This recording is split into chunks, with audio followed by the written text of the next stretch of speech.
call this meeting to order. Let the record show that all commissioners are present. Please stand for the Pledge of Allegiance. I pledge allegiance to the flag of the United States of America and to the republic for which it stands, one nation, under God, indivisible, with liberty and justice for all.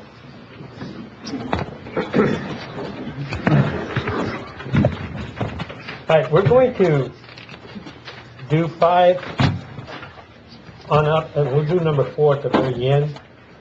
What we're going to do is, let me put some ground rules here. We're going to listen to everybody needs, more money in their budget.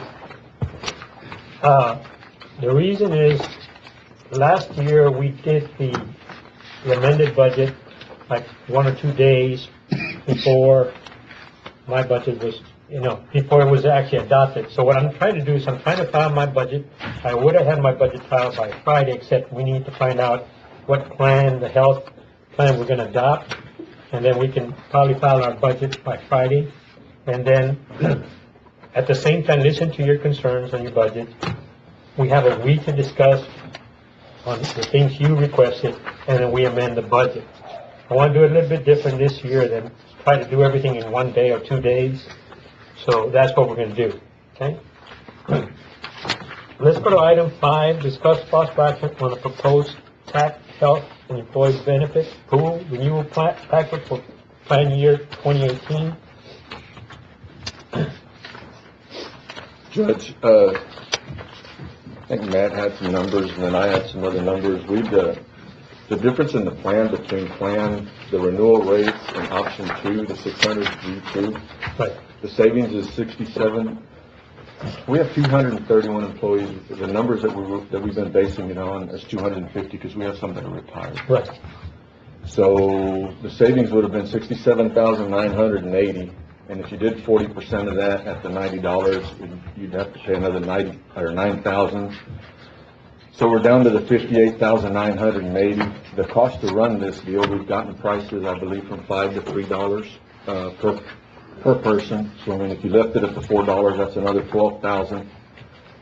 We're at $46,980, and then we had 65 people that were out of network that would have gone over the threshold. If you take 40% of them, because we couldn't really get a true number as to what the dollar amounts were, but they'd gone over. Mm-hmm. At the 750, 26 times 750 left 19,500. The savings on this plan is 27,480, and I think in visiting with Matt right now, that would probably be a little bit conservative. So it would cost us, we would not, that 27,400, probably we wouldn't, I mean, if everything was to work perfect, that's what we would save, but if we had a little bit of a bad year, we wouldn't have it. I don't think the savings is worth what it's going to take to try to administer it. So I will make a motion to accept, leave it the same and accept the new renewal rate and just leave the plan the way it is now. And then I would ask that throughout this year we keep some numbers so we can get a better idea next year where we're at. Okay. A second. Second. And I agree with all of you. I think that we haven't thought about the HIPAA and all that thing, so I don't think it's sufficient. 27,000 is conservative, to be honest. There's too many unknowns with what's going on in Washington right now. Right. Okay, there's a motion, second. Any more discussion? If not, all those in favor indicate by saying aye. Aye. Aye. All those opposed? Nobody. So, thank you. All right, next, let's go to item 6, discuss possible action regarding approving a temporary staff attorney to be paid out of previously approved funds. The money's there, if you follow all the rules. Yes, sir. Motion to approve. Motion, I need a second. Second. Second, all those in favor indicate by saying aye. Aye. All those opposed? Nobody. 5-0. Item 7, discuss possible action regarding the appointment of Amanda Riojas as temporary staff attorney to be paid out of previously approved funds. Need a motion for that? Have we gone through the process? We did, right? Motion to, You have this, Anna? Sir? Yep, this is budgeted, right? Yes. Okay. motion to Second. approve. There's a motion, a second, any discussion? If not, all those in favor, indicate by saying aye. Aye. All those opposed, nobody, 5-0.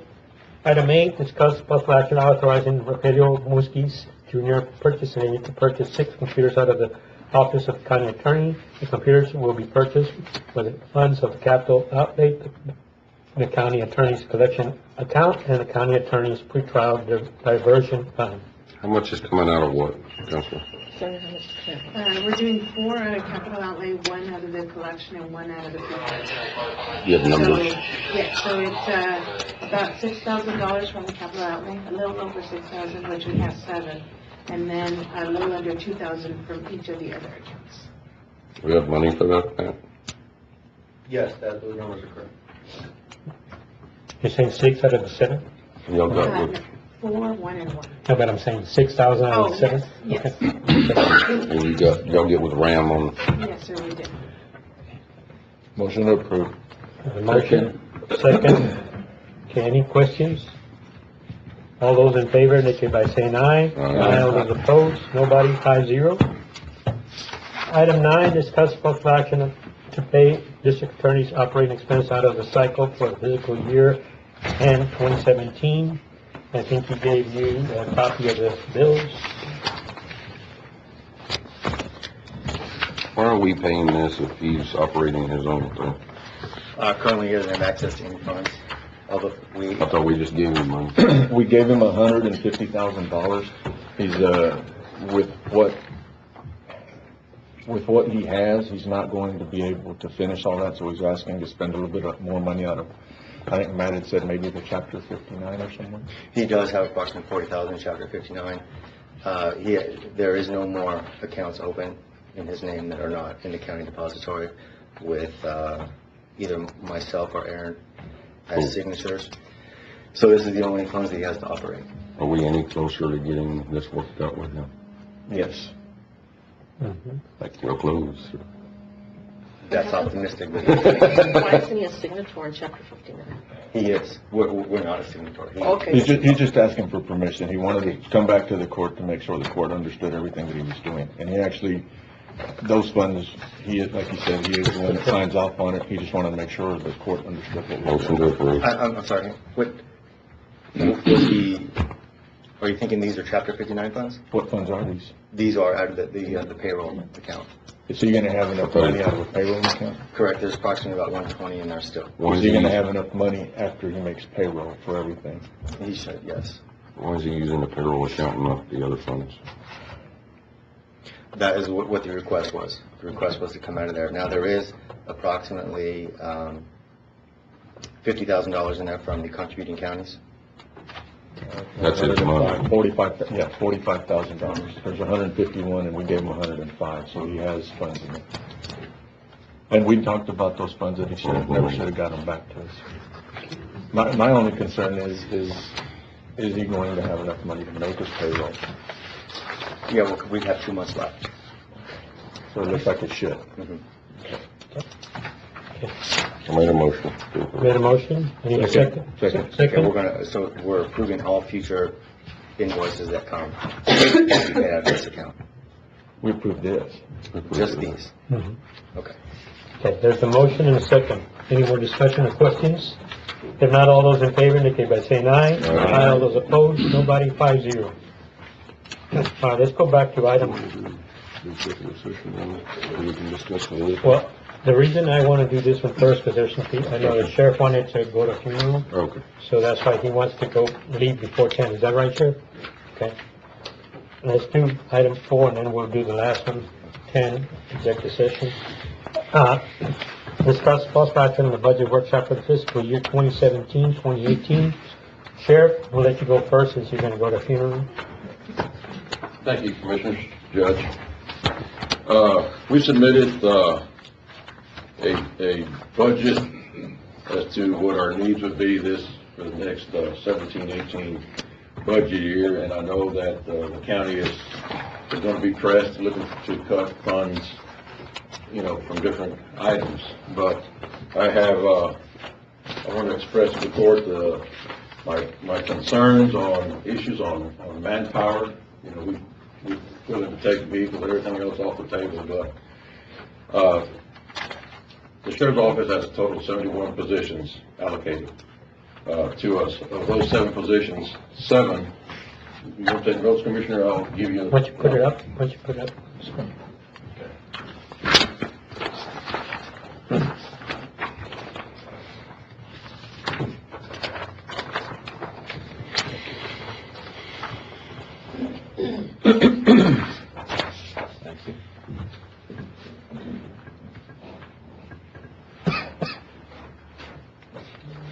Okay.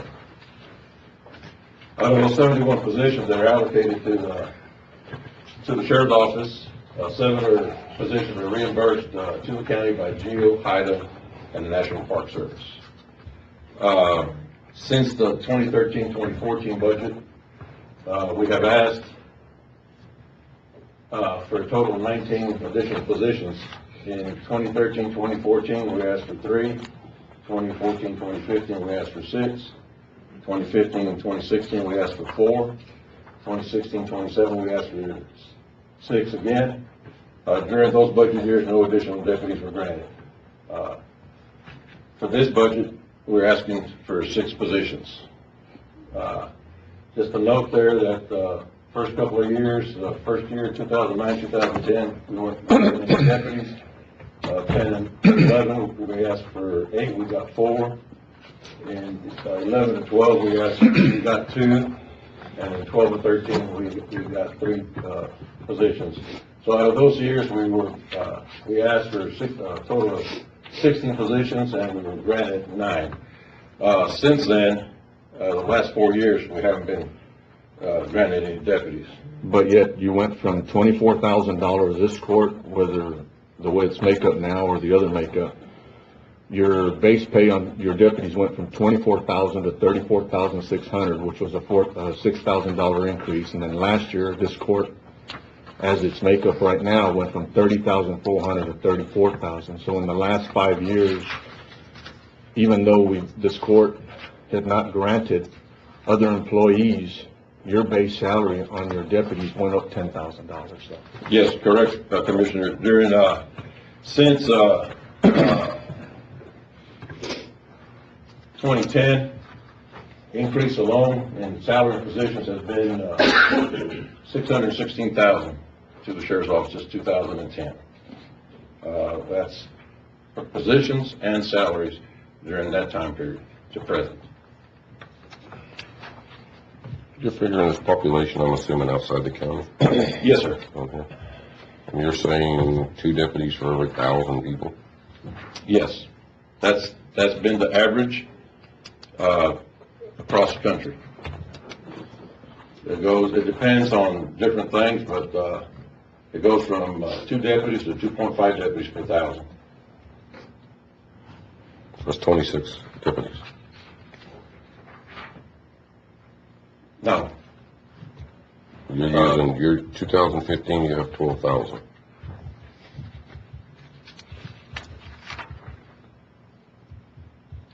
Is that your population you're using? The one highlighted? The one highlighted, that's you're taking, yes, if you're looking at, you're not taking into account, Commissioner, the current staff. No, And it's per shift, so if you break it down per shift, you're looking at 6 deputies per shift. Right now, I don't have that. 6 or 7 deputies per shift. you don't have 6 to 7 per shift? No, sir. How many square miles per deputy? Square miles? Yeah. Probably, there's 3,200 square miles in the county, so you divide that by maybe 3 to 4 deputies per shift. Say compared to other counties. Well, Alveda County is the 7th largest county in the state, so I don't have that number and give it to you. I would consider you undermanned. What's the cost? Do we have an idea what that cost would be? No, I don't. I haven't. With, With benefits? When benefits and everything, you're about $46,000 Per man. Per man. The $34,000 Per man. 46,000, you want how many? I'm asking for 6, but right now, if I can whatever number. 276,000. If you divide it in half, that's 138,000. Plus you're gonna need vehicles to put them in. That's why I enclosed, our vehicle list. We have a total of 60 vehicles that are assigned to the office, 7 of those vehicles being assigned to spares. Stone Guard required vehicles, we have a total of 19, of which 8 are in excess of 134,000 miles. The local board security program required a total of 4 vehicles for us. All are in excess of 100,000. And the county purchased, during the, what we have on inventory now, 28 vehicles, of which 9 of that is in excess of 98,000. How many years you get out of a vehicle? We're looking, Commissioner, right now, we have some 2009 still on the road. We have some 2010 still on the road. We've also, it depends on what division they're assigned to. We get more life out of it. They're assigned to the civil or the warrants, or they tend to last a little bit longer. The bailiffs last a little bit longer, but the vehicles that are assigned to the patrol division, before they start reaching this, let's just say 93,000 miles, we're looking at 3 to 3.5 years. We just, our preliminary numbers, in our general fund, is somewhere probably around $800,000 already coming up that we're going to be short. When we start adding reoccurring expenses, knowing, one-time expenses is one thing, but these are going to be reoccurring expenses. You add this money into it with the $700,000, $800,000 shortfall already. We just, it's up to the court. We just need to be real cautious of what we're doing. And I'm just bringing it up to the court to make you aware, because maybe not this year, but maybe, you're aware of it this year, maybe next year and the following years. I wouldn't be up here asking if every year I got 1 or 2 deputies since I've been asking, but some of those years have, we haven't had any. Do you have and what I would like to see, especially on the equipment, is an equipment replacement program. The lives expand, how often we need to be purchasing vehicles to keep where we need to, and do it over like a 10-year period so that we can look at the numbers long-term to see how that fits into place. We're looking at that right now, Commissioner. Actually, a third of our entire fleet is over the 93,000 miles. I know just about every year we usually purchase some sort of vehicles, and we have for as many years as I can remember. And this year, between the grant, one of the grants that he had, and then the $109,000 that we had at capital outlay, I think you ended up with 6 vehicles. Yes, sir. Right? I think that's right. But I just bring in these, our concerns to the court, make you aware of them, so you can make a decision. What are these fees of office? That's just for my notes that I just put on there I had a conversation with Commissioner Owens on fees of office. That's what we take. Do we have any idea what these numbers annually come to, what you generate? This one. I don't remember that one. The one that got me is on your revenue sheets, in our budget, the one that is scheduled, I think we've gone from $70,000 where it says sheriff to $140,000. That one right there, if we continue that number out, let's see if I wrote it down again. We budgeted $70,000 last year. This fiscal year, we budgeted $140,000.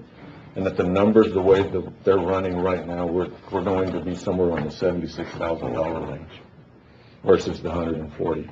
And just to clarify that, this fee is under the sheriff's office, but I think the majority of the money is collected by another department for him. And they haven't been collecting. And we're about $300,000 that have not been collected, I think, overall in that one department.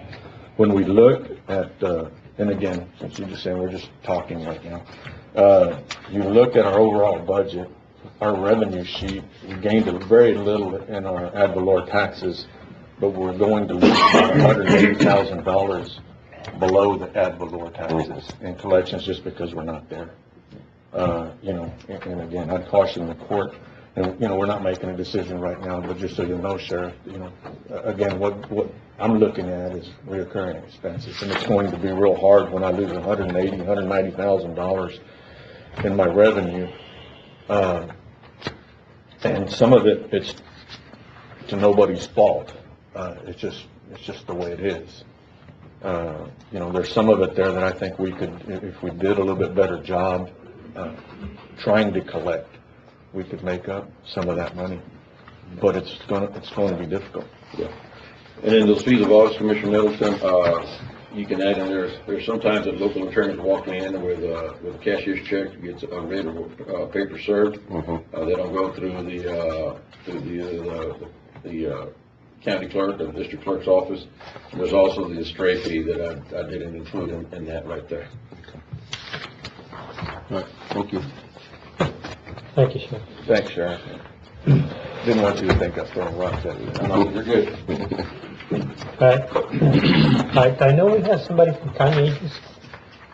Want to approach the court? Morning, Commissioners. I'm Alan Armistead. I'm District Supervisor for the Wildlife Services Program for Department of USDA Wildlife Services. I supervise about 12 counties with wildlife damage programs, and we've serviced Val Verde County for years and years now. We used to have 12 trappers here, or 6 trappers here, rather. Currently, I have 4 personnel assigned to Val Verde County. One of those is stationed at Laughlin Air Force Base, biologist, and he's paid 100% by the base. And so he does airport strike hazard with wildlife problems, that sort of thing.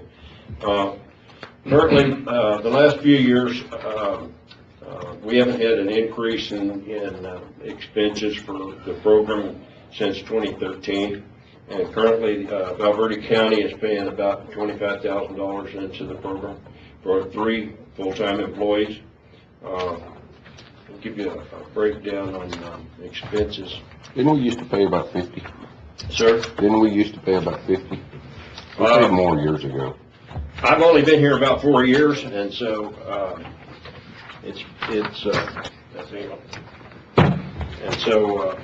don't know what the county paid in previously. Right. It's funded between the government, federal government funds, the state appropriation, and also clubs within the county. The clubs charge a certain amount of money, around 25 cents an acre for participants, and that's people that use the program pretty much year-round. Sheep and goat raisers are the main people that we service most of the time. But we do control work on coyotes, and killing lambs. We do all sorts of wildlife damage things. This year we've taken in Val Verde County 5 lions, 76 coyotes, 37 hogs, 32 bobcats. We've had about $30,000 worth of livestock damage documented by the employees that work for the program. This give you this little brochure I put together will give you a bit of an insight into coyotes and some of the problems that they cause. Thank you. And, What are y'all doing about hogs? Because hogs is my biggest problem. you bet. Feral hogs are a real problem. That's your biggest problem. That's my biggest problem. It is a big No problem. wiping out my kid problem. There you go. We have a saying in Texas that we have 2 types of ranches in Texas: the ones that have hogs and the ones that's fixing to get them. That's right. So we do a lot of hog control work. Edwards County, Uvalde County have probably the highest hog populations of most of the counties that I service. And this last year, since the 1st of October in Edwards County, to give you an idea, we've taken 3,000 hogs. So that's a huge population of hogs in that country. When you get down in Val Verde County, a lot of this is drier country, and it doesn't have the watersheds that a lot of hill country does. We don't have the potential for quite as many hogs. We have hogs on the river, along the Rio Grande River. I can tell you, at my place, we did a hog count last year. We killed one. It was 350 pounds, and we counted right at 600 hogs. Wow. yeah, So, yeah, they're all over it. yeah. The numbers that you gave out a little while ago as to how many you caught, do you have those? How many what? That's how many you caught, you were given a number of how many you. Yeah, I've hauled, Not all, you actually gave the whole number of coyotes, the whole. That's 5 lines, 76 coyotes, 37 hogs, and 32 bobcats. Small lines are not a problem anymore? Mountain lions are a problem in certain areas, and we take lines that are killing livestock. So, They're a problem up in our part of the world. Y'all chase them down there on the river and they run them up there. You tell about your helicopter? we have a helicopter, we have 2 government helicopters and 2 government fixed wings that are appropriated for control work, and we do also contract work. Sheep and Goat Raisers has a program where if an operator doesn't want to wait for a government helicopter, then they can contract with any helicopter company that they want to and send the bill in to the Sheep and Goat Raisers, and they'll reimburse them for $600. So, that helps out some. You've got a problem with only 2 helicopters in the state is availability, trying to get them. It takes me 3 or 4 weeks to get a helicopter on site, even if I've got losses. And so it's, well, it's one of those things, it's hard to schedule one and get it on site in time to do some good.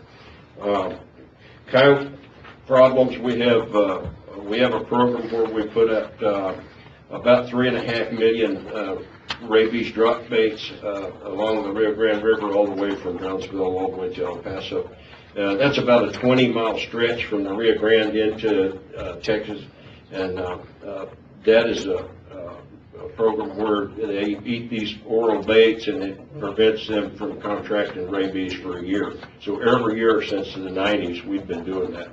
And then if we have any rabies that pops up inside the zone, then we take care of those. Those are priority areas. And we've had here recently, we've had fox rabies show up inside the zone. There's different strains of rabies. You can have bat rabies and skunk rabies, and they're working on the different variants of rabies to come up with baits that'll vaccinate the different types of species. Feral hogs, we take samples of feral hogs to monitor brucellosis, pseudo-rabies. We're trying to determine whether anthrax can be transmitted by feral hogs. They root in the soil a lot, and in the right weather conditions, anthrax spores germinate. And we have anthrax showing up in Kenny County and Uvalde County on occasion. We have had this year. And we're doing some tests with blood tests to determine if hogs can contract anthrax and pass it on. Because we have never seen any die-offs from feral hogs because of anthrax, but we sure have other species. Yeah, they didn't phase them a bit when that anthrax broke out several years ago up in the northern part of the county. They We didn't got seem it to right phase now, them. anthrax deer dying everywhere.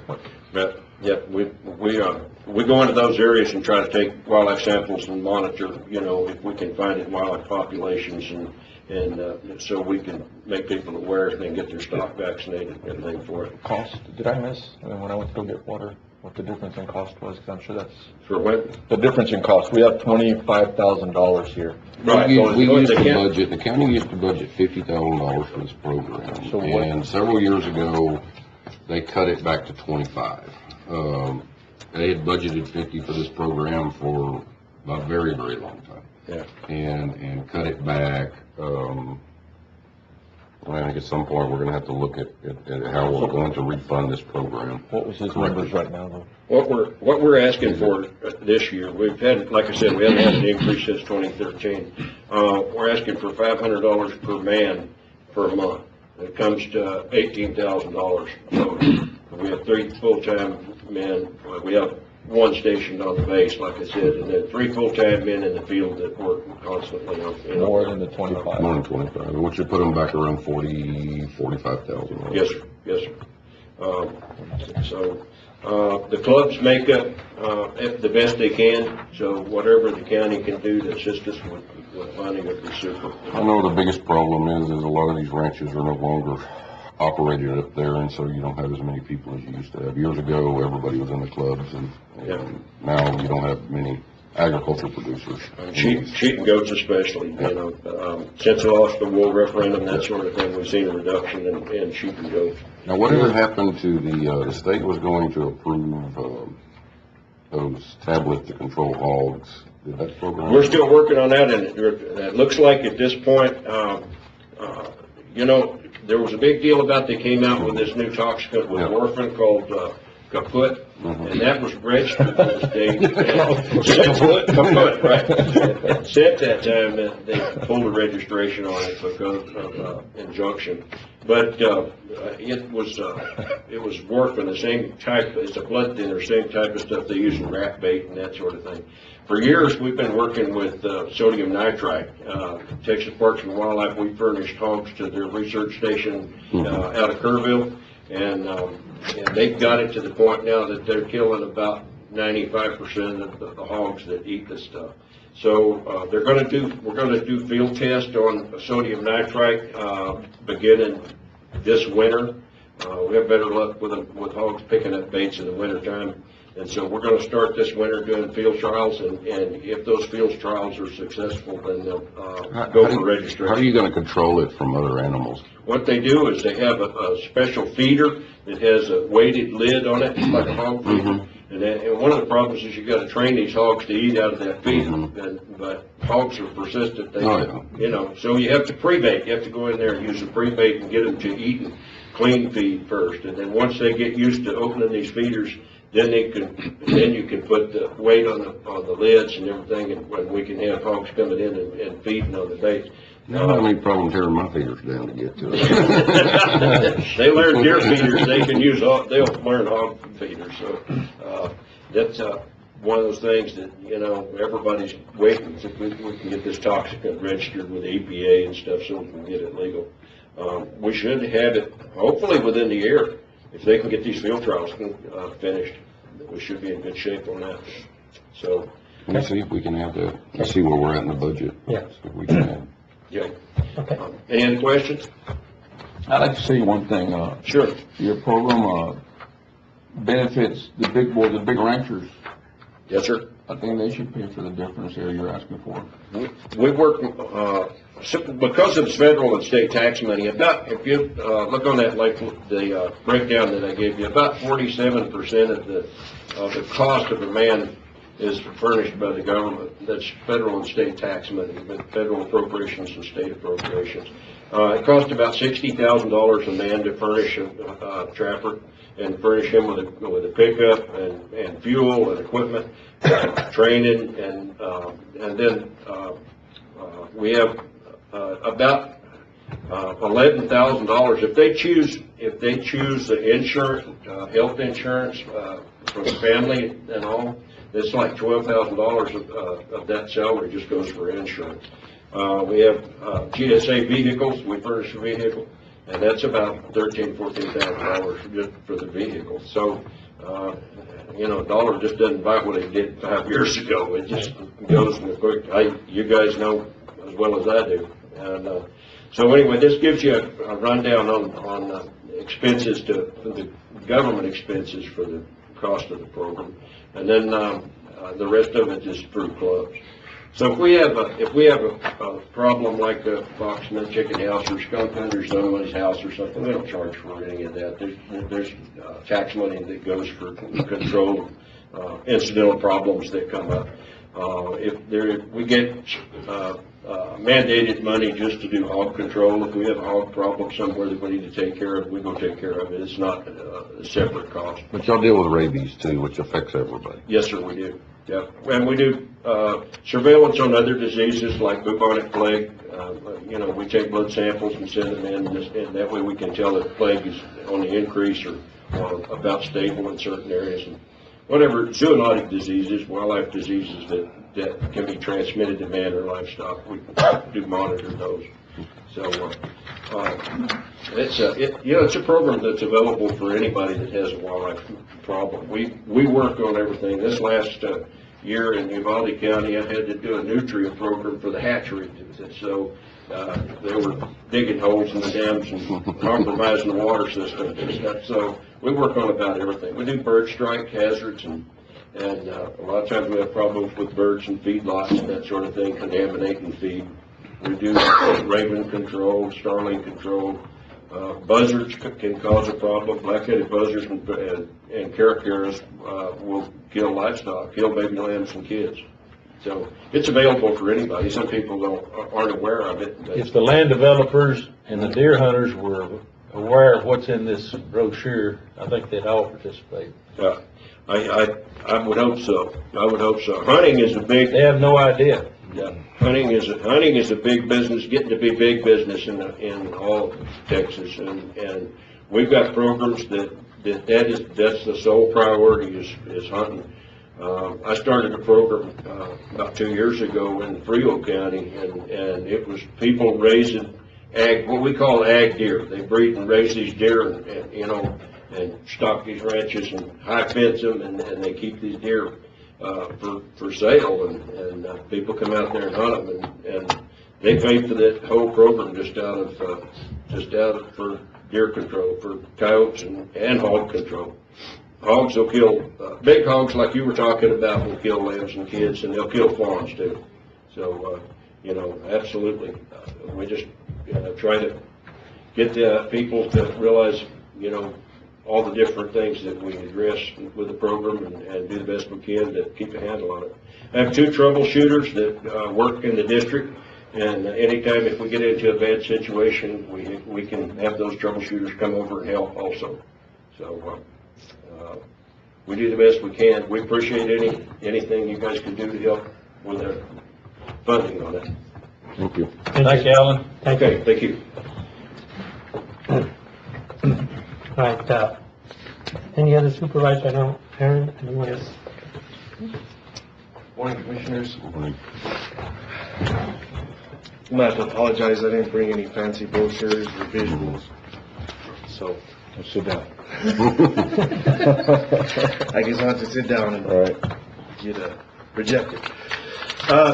At the We're moment, gonna reject you anyway, but I mean, we'll let you talk. Oh, you gotta do that. In my budget proposal or request this year, I asked for a full-time employee.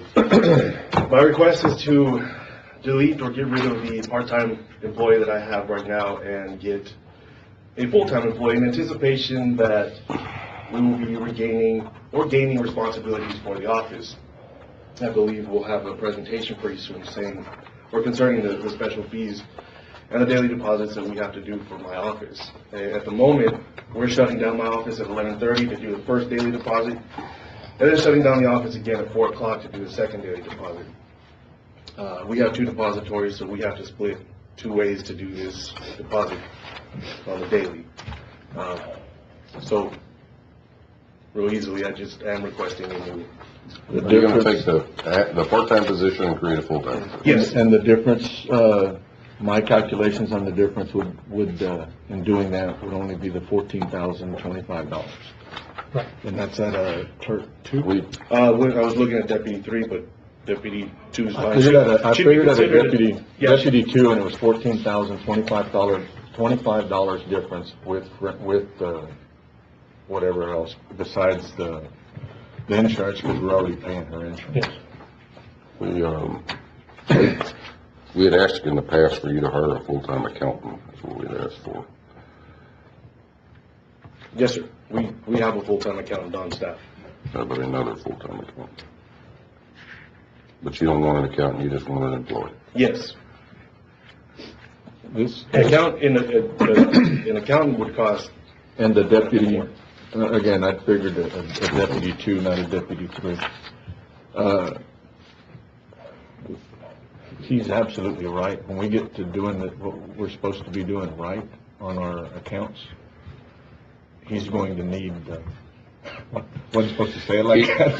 He's gonna need more people, but there's no reason we can't pay those out of those special funds. That we will have to look at. And this person that he's asking, we're You're already paying the premium. Yeah, we're already paying the health insurance. Naturally, you'd have to pay the social and whatever else. You're just gonna keep the same employee for mother. Well, she's, with her She's training already, She's pretty knowledgeable about what she does. Okay. Thank you. All right, anybody else? Judge, Mr. Cerny's not on here, but he's requested an additional employee. Mr. Cerny's He didn't ask me to say that, but I know he's Yeah. requesting it. Do we have anything else? I submitted a request for an additional employee. One of you know what our department does. We're currently involved in the inspection of 5 large systems out at the Devil River State Park. It's approximately 70-some odd miles from our office. That's going to tie up one of my people, probably for the next 3-4 months on a daily basis. We're also involved in the pipeline process. There's 2 more pipelines coming across our county. As you know, we make them pull permits for whenever they cross a floodplain. That is a time-consuming process, but it needs to be done. It's part of our duties as I am the floodplains administrator for the What do you county. charge them for that? $100. That was the fee set by this court. We need to relook at the fee. Also, as you know, there's Zika. The approach that our county, our department takes probably got someone's attention because I was invited to speak in Washington, D.C. at the second International Zika Conference because I couldn't go because we were shorthanded and had issues here. And the issue was that what we do in abatement of public nuisance has pretty much stifled the environment of the mosquitoes that we carry in Zika here. Abatement of public nuisance is a big issue for us. In addition to all the other things that our department does as far as enforcing health and safety code, and the special assignments that I receive on a frequent basis from some members of this court, I submitted a request for 1 more man At what, in a vehicle, what rate? What rate? $24,000 a year. And it comes to, with benefits, about 37?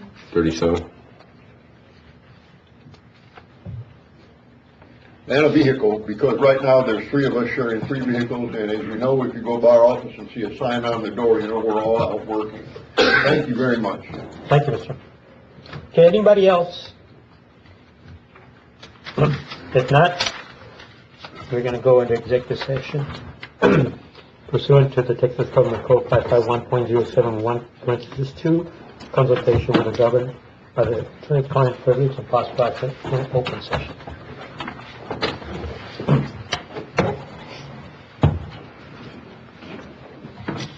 Taken, nothing else, and this meeting's adjourned.